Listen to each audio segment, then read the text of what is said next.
Hey, how are you? Kumusta po kayo? And thanks for tuning in to another edition of Paul Presents Art. My name is Paul and I'll be your guide today. And today we're just outside the Equinox Gallery here in Vancouver, which is of course built on the ancestral territories of the Musqueam, Squamish, and Tsleil-Waututh nations. And we're going to go inside momentarily to have a look at a new suite of paintings by Kim Dorland. So I hope you can join me for the tour. Let's go inside and have a look. So we just entered the gallery, and as is customary in my videos, I'll do a quick pan of the exhibition. There are 17 works in total, all created in 2025. We'll go through each painting in detail, and I'll share some of my comments with you. Before we do that, let me share a short bio on the artist. Kim Dorland's practice reflects a fascination with the enigmatic Canadian landscape as it comes into contact with contemporary urban experience. The psychological atmosphere represented by Dorland is confrontational and hallucinatory, disrupting conventional ideas that the natural world is a place of solace and contemplation. Using a dense matrix of intense colors, delirious textures, and passionate painterly touch, Dorland brings a paradoxical sense of displacement in which the artist's relationship with nature is simultaneously one of awe and fear. In parallel with this, fragments of contemporary urban life materialize themselves in the form of ghostly figures and graffiti remnants. Let's begin by looking at Dusk, oil, acrylic, and graphite on canvas, 2025, 18 by 24 inches. The size of the canvases all measure 18 by 24 inches. Most are in portrait format, while others are in landscape, like this one. If you're new to the channel, please know that this channel is about art, exhibitions in contemporary, historical, and outsider art, group shows, art collections, etc. I live in Vancouver, Canada, so most of my videos will be based in that region, but I'll cover exhibitions as I travel. There's a wonderful essay titled Strange Fire by freelance arts and prose writer Sarah Swan that accompanies the exhibition. I'll share some quotes from that essay as we go through the individual works. This work is titled The Big Tree Off the Highway, oil on canvas. As I mentioned earlier, all the works are from 2025 and measure 18 by 24 inches, so I'll simply share the title and media from now on. I've been following Dorland's work for the past decade or so, and I've always enjoyed how his themes, how he lays down the paint, and how the brash but complementary colors he uses seem to pivot between physical, emotional, and thematic states, and we'll explore that as we go through. There's often a suggestion of being outside, either in the city or the countryside, that bears a foreboding feeling. That foreboding keeps us on the alert, hoping we don't get triggered. With this particular work, I'm reminded of post-impressionist paintings of cypresses by Vincent van Gogh. But that reminder is a mere visual comparison. Certain aspects of art history, like Impressionism, Expressionism, Modernism, are so ubiquitous that we don't give it a second thought. But we should, because every generation explores these movements in different and contemporary ways. As Sarah Swan mentions in her essay, and I quote, "There are many ways to describe the psychic toll of modernity, or postmodernity, or post-postmodernity, or metamodernism," end quote. And we'll continue that train of thought in a bit. Now we move on to Smokers and Jokers, oil and acrylic on linen. And from the essay, Sarah Swan writes, "I've sat at a picnic table, for example, and stared across the lake towards the blackened trees. The entire horizon line charred," end quote. As we move in closer, the scarred landscape is blackened, the skeletons are smoking, and the lake is murky with soot and burnt spoils. The sky is a purple haze, both beautiful and deadly, chock full of nitrates that burn with every breath. And there's that dichotomy that exists in a liminal state. Sometimes you just want to laugh, but it's a laugh riddled with pain and anguish, but you enjoy it nonetheless, because at least you still manage to laugh. There's also these glowing yellow pockets resembling embers, so the danger still lingers. Next we have Tent, acrylic on linen.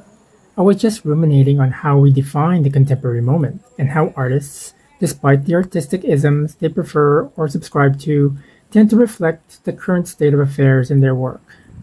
While scrolling down my Facebook feed one afternoon, I happened upon a painting by renowned Canadian artist Tom Thompson titled Campfire that made me reference this particular work by Dorland. Painted in 1916, Thomson's painting depicts a triangular sliver of yellow light emanating from inside a tent, with the wilderness as a backdrop. The wilderness depicted seemed unchanged, but coincidentally manifests a similar sense of calm and foreboding. In Sarah Swan's essay, I quote, "Pain and happiness," said Nietzsche, "are two siblings and twins who either grow up together or remain small together. It's the same, I think, with hope and doom, heaven and hell. They are often conjoined. They bear each other along. The triangle of light in Dorland's tent does this, carries on its back the whole sad, dark forest. The only way forward is through." End quote. What do you think? Meanwhile, let's look at Blind, Oil on Canvas, which to me reflects that dichotomy of interpretation, a sentinel or watchtower that seems to fail in its intended purpose. Watchtowers exact a tenuous existence, either of active surveillance or passive deterrence. Either way, it's a structural construct that can be used for good or ill. Imagine surveying the forest for potential wildfire threats. That's good. Or perhaps a bird's-eye vantage point for sniper warfare in the wilderness. That's bad. But as the title Blind suggests, its purpose has been muted or blinded by its silence, or perhaps the covering on the windows, and relegates the tower merely as a wilderness picturesque. What purpose did it serve when it was first constructed? And what use is it now? Does it still pose a psychological threat now that it's been blinded? Do children gather around and use it as a treehouse? There's also some light camouflage painted around the main structure. Camouflage often confuses our vision, blends in with the surrounding flora, and renders the structure almost undetectable. Is that what blinds us? Moving right along, the next work is titled Abandoned, Acrylic on Linen, and introduces multiple sightlines in a variety of ways, like how the foreground, middle ground, and backgrounds have their own independent realms. The fence line as foreground introduces the viewer to the overgrown garden with a large tree in the middle, with the brick houses in the background and the yellow sky in the extreme background. And these realms coalesce into a visual feast of garish but complementary hues. It's quite brash, like most of the paintings in the show. And in my opinion, there's a sense of engagement between Dorland's urban scenes and the wilderness scapes that he paints, where both exude a vibrancy that, to me, represents life being lived. And next we look at Dying Light, Oil on Canvas. For this painting, I'd like to refer to Sarah Swan's essay once more, and I quote, "Some have an almost hope, a faint glimmer through the charred trees, a premonition of glory. In Dorland's lexicon there are two kinds of fire, the one that consumes the earth and the one that animates the soul." End quote. Furthering that thought, I interpret this painting within the lexicon of ascension and reincarnation. These concepts are rooted both in fact and in faith, depending on one's viewpoint. Born from fire, nature ascends from fiery wombs that are often necessary to see the forest floor with new growth. It's death and rebirth. But there's been a lot of wildfires in recent years, born from a human-made cause, and that's becoming a concerning trend as a result of global warming. And now we move on to Northern Lights, Oil on Canvas. I've been quoting Sarah Swan's essay extensively. The essay beautifully exemplifies the themes in Dorland's paintings, especially the extreme dichotomies of existence and what it means to be alive. The essay is close to 7,000 characters long, but I'll try to pose as much as I can in the description area. And here's another of Swan's excerpts, and I quote, "I've stood under the northern lights and watched them gather into the blue form of Skeletor." Unquote. For those of you not in the know, Skeletor is the main villain in the original cartoon and real-world version of He-Man and the Masters of the Universe, a fantasy tale of good versus evil. Skeletor sports a bear skull's head atop a bodybuilder's physique, rather typical of superhero and villain lore. I'm taking more time to appreciate this work, as it's one of my favorite paintings in the show, a veritable psychological Rorschach test through cloud formation. The skull cloud is formed from two sources, while a forest fire burns underneath it. Despite this ominous reading, stars fill the night sky, and perhaps in a matter of minutes, the skull cloud may dissipate and transform into something else. You know that game we play of staring at clouds and allowing our imagination to interpret the shapes? This composition mines the imagination, the emotional, the spiritual, and even the superstitions that both haunt and delight us. And now we get to a pleasing landscape titled PEC, Oil and Acrylic on Linen, which I think stands for Prince Edward County in Ontario. I won't dwell on this painting too long. It's a pleasing image, calming, a traditional postcard perfect landscape image. I'd be hard-pressed to think of something ominous in this composition, can you? I also noticed throughout most of his paintings, an underlay of bright colors establishes the mood, as hints of pink, blue, purple pop up in unexpected places. And now we're looking at Dusk, Oil on Canvas. There's another painting titled Dusk that we encountered earlier, in portrait format. But this composition confronts us. The person with their glowing eyes, standing in a forest clearing, faces us as an equal presence to the sun depicted in the background. Over the years that I've encountered his work, Dorland's style reminds me of contemporary painter Peter Doig, a Scottish-born artist who lived in Canada in his youth and now resides in the United Kingdom. Deep down, the roots of Canadian landscape painting infiltrates and influences the style and thematic of contemporary painters like Dorland and even Doig. Canada's landscape is diverse, from rainforest to desert, east and west coast seascapes, the flat fields of the prairies, to the frozen white north. How an artist depicts the landscape often reveals their locality, and locality evokes particular sensibilities, like solitude and melancholy.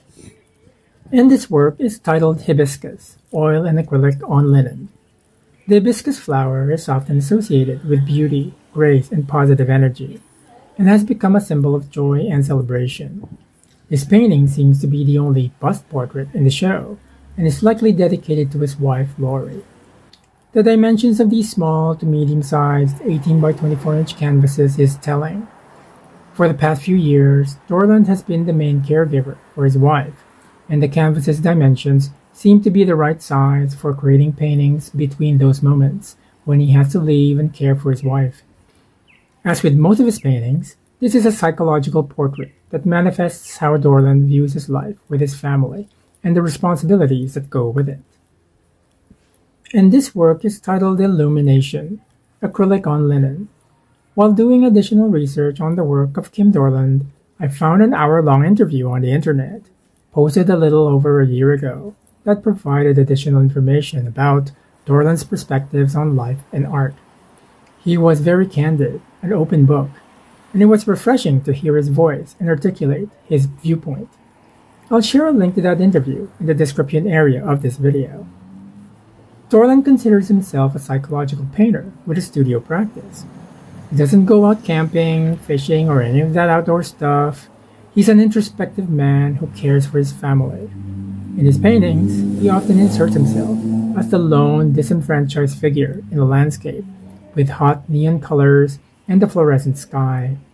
With this particular painting, I wonder if the deer represents Dorland, facing us head-on, standing tall on two hind legs, visible through the spare coverings of a young conifer tree, and perhaps thinking, "What do you want?"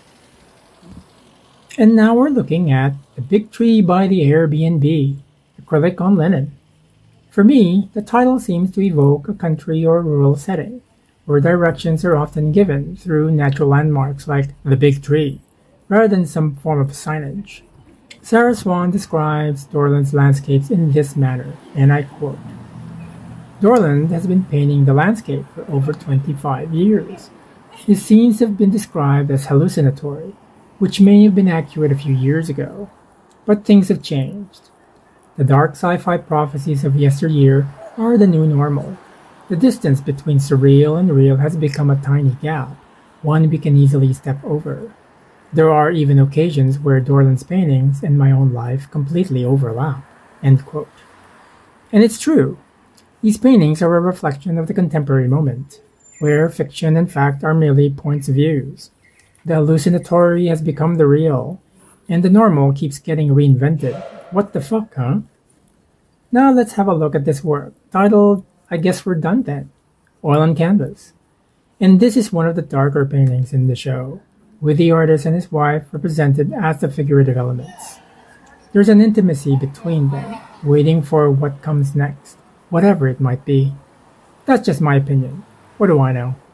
And what time is it? Is it dawn or dusk? Is something about to begin or something about to end? There's always darkness before the light. That's the feeling I get from this painting. During the hour-long interview I mentioned earlier, Dorland speaks about his process in creating these somber, melancholic compositions, and I quote, "I bled the colors out of them, so they're only done in tones of black. So I think that's the space where you can speak about things that you're going through. And how do you relay the things that you're going through in a way that's visual and not getting tripped up by the story, maintaining art in that narrative," end quote. And now we're looking at Caged, oil on canvas. I'm not sure if that's the right descriptor for this work, but Dorland tends to imbue a tongue-in-cheek sense of humor in his paintings. And you never know. That ambiguity allows him to discuss things that are both current and significant in his life. His life experiences often inform his works. And if I may quote Dorland from the interview, here's what he had to say on how he approaches a painting. "I finally achieved for myself a space where everything I want in the painting is able to be viewed. I want everything to look awkwardly perfect together. There's no reason why my paintings should work, but they do," end quote. For this particular painting, I tend to read solitude, a state of mind we choose to inhabit, as in the solitude of a painter's studio. The composition seems idyllic, a window scene with a person poised near it. I think they're staring inward, physically and psychologically, perhaps in front of an easel or the television. I don't know. The interior scene feels calm and serene, while the outside garden represents an obstacle. The garden is the buffer zone, the adjutant, as it were, and it qualifies our entrance into the utopic realm of the home or studio. Now we move on to Carry the Weight, acrylic on linen. And I'd like to share once more what Sarah Swan had to say, and I quote, "I'm looking up to realize the sky has turned Halloween orange. Firelight. Ash is falling. My flesh is gone. My hands are bone. I am the subject of a Dorland painting. A Canadian hoser in a toque and plaid jacket, flashing the peace sign for the camera as the wilderness burns," end quote. Perhaps an apocalyptic scene of today? Those wildfires I mentioned earlier, and that lone person with a charred leg and arms, smoking? That's funny, and I know it shouldn't be, but it is. The dark purple shades of the trees signal a slow march toward death, surrounded by burning branches everywhere, but still the lone figure stays. Does the figure have foreknowledge of what's to come? Is there hope amid this devastation? It looks as ominous as it is beautiful, and maybe something good will come out of it. And the last painting in the show is titled Pastoral, oil, acrylic, and pastel on linen. A fitting end to the series of work we've seen. And we have to remember that these scenes are psychological scenes, metaphorical and symbolic. Dorland notes that, and I quote, "The landscape is a character in my work, more than it is, me going fishing or like being inspired by the sunset," end quote. As a studio painter, his experiences are the raw materials to communicate an inner dialogue through landscape, portraiture, and other means. Sure, the paintings are lusciously laden with oil and other media, but they are loaded with psychological and emotional depth that think, feel, and engage with the viewer. Beauty is a trap, the clickbait of all times, and once trapped, you may be in for the long but beautiful haul. And I believe that's a good place to leave things. I hope you enjoyed this tour of Kim Dorland's recent exhibition of paintings here at the Equinox Gallery. If you'd like to share your thoughts, observations, questions, please do so in the comment section below. That would be great. Click the like button and be sure to subscribe to the channel. It's free, and as a non-monetized channel, subscribing achieves visibility and creates added awareness of the artist and the gallery. Maraming salamat po sa inyong lahat. Thank you for joining me today. Have a great day, and I hope art continues to inform your life. Tune in again next time for more art-related videos. Goodbye!